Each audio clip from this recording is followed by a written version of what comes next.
I'm a big Tony Robbins fan, and one of the biggest lessons I've taken from him is the idea of raising your standards. What are your musts versus your shoulds? And something that I've tried to take with me through my 11 years in grappling has been I only want to make a mistake once. I'll make any mistake. It's cool. That's inevitable. But I don't want to repeat the same mistake. That's something that Professor Almeida has instilled in us. And my teammates and I, who have held ourselves to that standard, seem to grow a lot faster than everybody else because it's just efficient. We commit to only making a mistake once and learning from it. That becomes a must. And I think a good metaphor for that would be imagine jujitsu as a forest. You're trying to navigate your way through. And each tree is a mistake. And if you keep ramming your head into a wall against the same mistake, you don't see the forest. You don't see the forest for the trees, and you miss the big picture. But every mistake that you assimilate, that you chop down and becomes yours, you get to build a house with.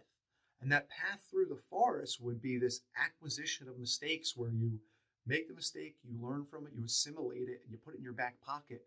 Then you have all this lumber to build a structure with, and that structure is your skill. But if you keep making the same mistake, you never get through the forest. So our job is to make the mistake once and then keep going forward so we can make the next mistake and the next better mistake. And when we do that, there are limitless mistakes to make, but the idea would be that you get stronger each time and better each time. And if you do this over a decade, 2 decades, 3 decades, who knows what kind of grappler you could be. We know some guys that come in and they don't really get any better. And that's because they make the same mistakes. But there are those students that just seem to progress at this rapid rate. And that's because they make a mistake, but they assimilate it into their being. They learn from it, and they move forward from there.